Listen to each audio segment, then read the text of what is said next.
পাক রাদিয়াল্লাহু তাআলা আনহু একদিন রাস্তায় বেরিয়ে গিয়েছেন গুটি গুটি পায়ে, নদীর ধার দিয়ে হাঁটতে হাঁটতে হাঁটতে হাঁটতে চলে যান।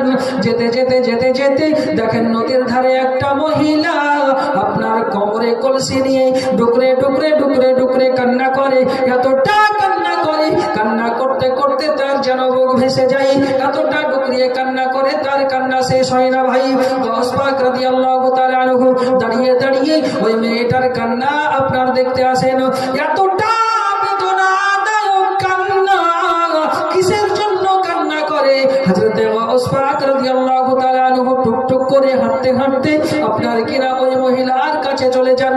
যাওয়ার পরেতে বলে, ও মা জননী, আপনি নদীর ধারে অনেকক্ষণ ধরে দাঁড়িয়ে দাঁড়িয়ে কান্না করেন, আমি গাউস পাক দূর থেকে সব লক্ষ্য করেছি, দেখেছি, আপনি বলুন কিসের জন্য কান্না করেন? হযরত গাউস পাক রাদিয়াল্লাহু তাআলা আনহুর দরবারে ওই মহিলা বলেছিল, বাবা আমি একদিন নয়, 2 দিন নয়, 1 মাস নয়, 2 মাস নয়, আজকে 12 বছর ধরে প্রত্যেক দিন নদীর ধারে বসে বসে কান্না করি। আল্লাহর পয়গম্বর হযরত ইয়াকুব আলাইহিস সালাম নিজের পুত্র ইউসুফকে হারিয়ে দেওয়ার পর কান্না করতে করতে নিজের চোখ দুটো অন্ধ করে ফেলেছিল। ইয়াকুব নবীর চাইতে যন্ত্রণা আমার কম নয় হুজুর, আমি আজকে 12 বছর ধরে নদীর পাড়ে কান্না করি। হযরত গাউস পাক রাদিয়াল্লাহু তাআলা আনহু বলে, ও মা জননী, আপনি বলুন, আপনি বলুন আপনার কিছু আমি করতে পারি কিনা দেখি। হযরত গাউস পাক রাদিয়াল্লাহু তাআলা আনহুর দরবারে ওই মহিলা বলেছিল, ও গাউস পাক, আজ থেকে 12 বছর পূর্বে আমার একটা মাত্র সন্তান, দুনিয়ার বুকে আমার কেউ নাই, ওই সন্তানটার বিবাহ দিব বলে মনস্থ করেছিলাম। কি খোদার কি কারিশমা, মেয়েটা আমার ছেলেটার বিবাহের আপনার সম্পর্ক তৈরি হলো নদীর ওই পারে। বিবাহের দিন আপনার আমার ছেলেটাকে বর যাত্রী সমেত এই নৌকায় করে বিবাহ করার জন্য পাঠিয়েছিলাম। বিবাহ বাড়িতে যাওয়ার পর আমার ছেলের বিবাহ হওয়ার পর বর যাত্রী সমেত সবাই নৌকার উপরে চেপে আনন্দে আপনার কেউ গাইতে কেউ নাচতে নাচতে নৌকার উপরে চলে আসে। মা নদীতে এসে যখন নৌকা পৌঁছে যায়, আমি জননী নদীর কিনারা থেকে দাঁড়িয়ে দাঁড়িয়ে সবকিছু দৃশ্য দেখতেছিলাম। এমনি সময় হঠাৎ করে আসমানটা যেন কালো হয়ে গেল, হঠাৎ করে কাল বৈশাখী ঝড় উঠে গেল, নদীতে আপনার ঢেউ শুরু হয়ে গেল। এতটা ঢেউ শুরু হয়েছিল, ঢেউয়ের কারণে নৌকা বরযাত্রী সহ ওই নৌকাটা নদীর মধ্যেখানে ডুবে যায়।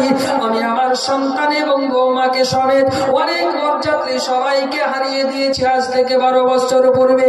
সন্তানের ব্যথা বেদনায় আমি নদীর পাড়ে প্রত্যেক দিন পানি আনতে যাই, আর ওই নদীর দিকে তাকিয়ে আমি আমার ছেলের যন্ত্রণায় কান্না করি। আপা জান, আমার ভাই জানেরা, হযরত গাউস পাক রাদিয়াল্লাহু তাআলা আনহু বলে, মা জননী আপনি চুপে যান, আমি যদি আপনার ছেলেকে আপনার কোলে ফিরিয়ে দিই আপনি কি সান্ত্বনা হবেন, আপনি কি খুশি হবেন? বলে, হুজুর এ কেমন কথা না, 12 বছর পূর্বে যে মারা গিয়েছে, 12 বছর পূর্বে যে নদীতে ডুবে গিয়েছে, তাকে আপনি আবার কেমন ভাবে চিন্তা করবেন, তাকে আমাকে কেমন ভাবে দেবেন? হযরত গাউস পাক রাদিয়াল্লাহু তাআলা আনহু 12 বছর পূর্বে মারা গিয়েছে সত্য, কিন্তু 12 বছর পূর্বে মারা যাওয়া ওই তোমার ছেলেকে তোমার কোলে ফিরিয়ে দেওয়ার দায়িত্ব আমার। তুমি শুধু রাজি আছো কিনা বলো?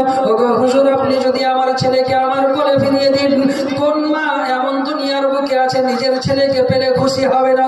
আব্বা জান, আমার ভাই, আজকে আমরা সেই মাকে কত কষ্ট দিয়ে আছি। 10 দিনের ভালোবাসায় 10 মাসের ভালোবাসা ভুলে যাই, ঠিক কিনা? 10 দিনের ভালোবাসায় 10 মাসের ভালোবাসা আমরা ভুলে যাই। শুধু বাড়িতে এসে বলে তোমার মা ভালো নাই, তোমার মার সঙ্গে আর থাকবো না, আলাদা করে ভাত রান্না করতে হবে, ভিন্ন হব।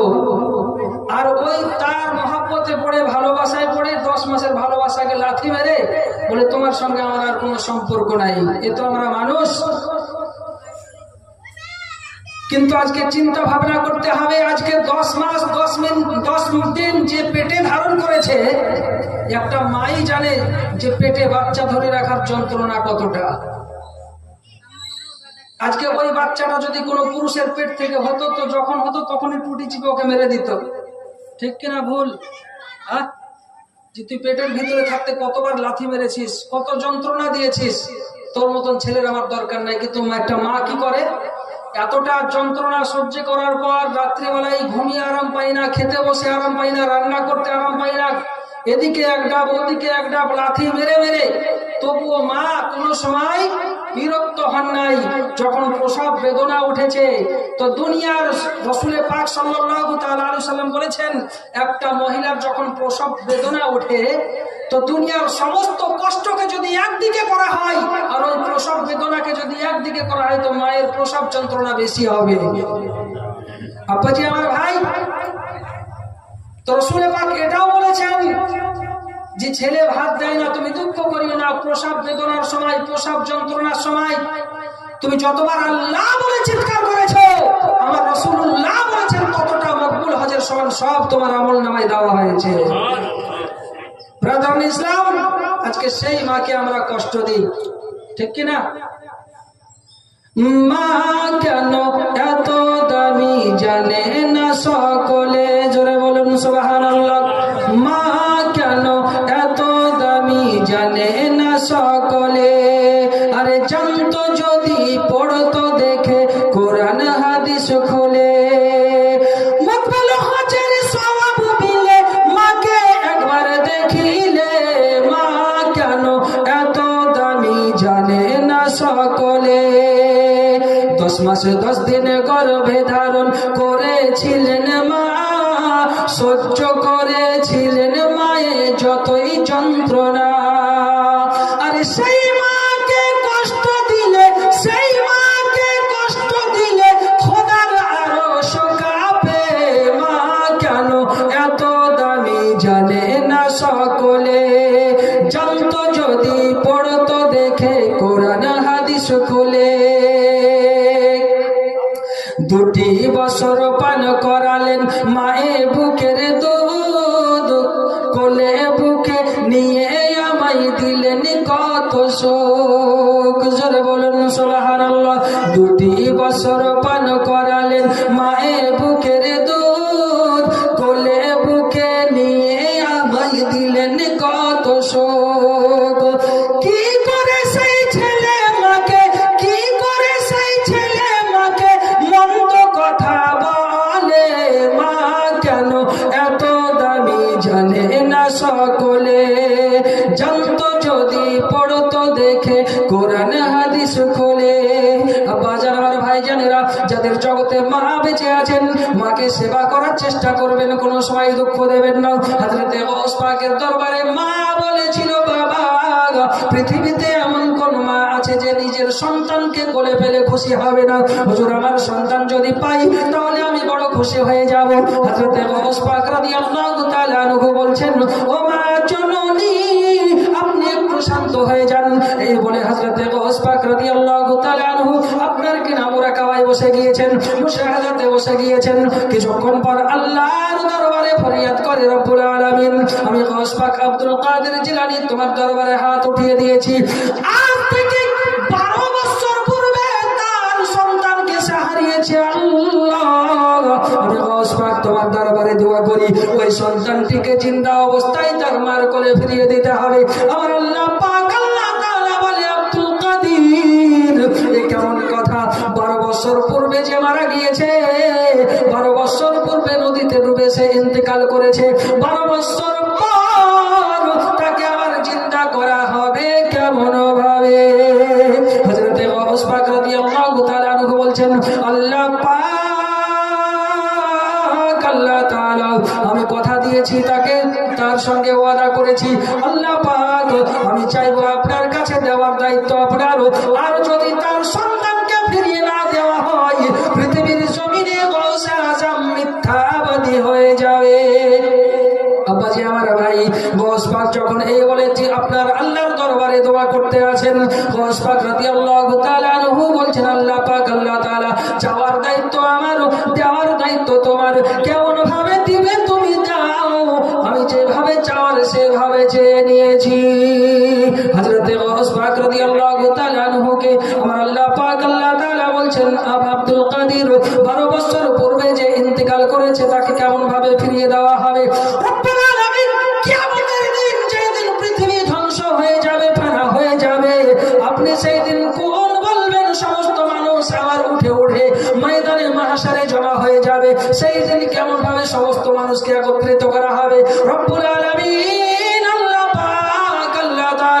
দয়া করে তুমি ওই ছেলেটাকে জিন্দা করে দাও, তার মায়ের কোলে আমি তাকে ফিরিয়ে দিই। হযরত রাসূল আপনার কিনা আব্দুল কাদের জিলানী এই বলে যখন দোয়া করতে আছেন, আল্লাহ পাক গায়বী ইলহাম দিয়ে বলে, দেখো আব্দুল কাদের পিছনে ফিরে তাকাও। যেই না আব্দুল কাদের পিছনের দিকে নদীর দিকে ফিরে তাকিয়েছেন, সঙ্গে সঙ্গে আপনার বিবাহের দিন যে নৌকাটা বরযাত্রী সমেত পানির মধ্যে ডুবে গিয়েছিল, ওই নৌকাটা আপনার ভাসমান অবস্থায় আবার কিনা নদীর উপরে ভেসে উঠেছে। কন্যা এবং ছেলে, বউ এবং স্বামী দুজনাই আপনার নবদুলহান সেজে যেভাবে আপনার জামাই এবং বউ বিয়ের দিন সাজানো হয়, সেইভাবেই এক জায়গাতে দুইজন বসে আছে।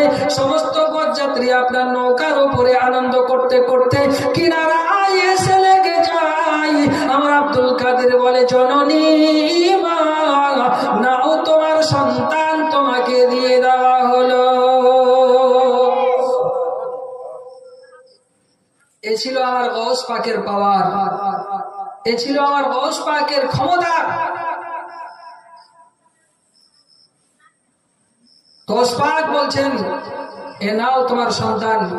ওই জায়গা থেকে হযরতে বড় পীর আব্দুল কাদের জিলানী ও গিলানী বাগদাদী রহমাতুল্লাহ আলাইহির কারামত দেখে, পাওয়ার দেখে ওই মহিলাটা শুকরিয়া আদায় করে আপনার কিনা সেই জায়গা থেকে নিজের সন্তানকে কোলে নিয়ে, নিজের সন্তানকে বুকে করে নিয়ে আবার বাড়ির দিকে চলে গেল। আপনার কিনা বাড়ির দিকে যাওয়ার পর ওই মেয়েটা তার সন্তানকে নিয়ে আপনার সে আবার পুনরায় সংসার করতে শুরু করলো, নিজের সংসারকে নিয়ে সোনার সংসারকে তৈরি করলো। তাহলে এইখান থেকে বোঝা গেল মৃত্যু ব্যক্তিকে জিন্দা করার পাওয়ার আমার আল্লাহ পাক গৌস পাককে দিয়েছেন। এই গৌস পাকের ক্ষমতা অসীম ক্ষমতা। গৌস পাকের ক্ষমতার কথা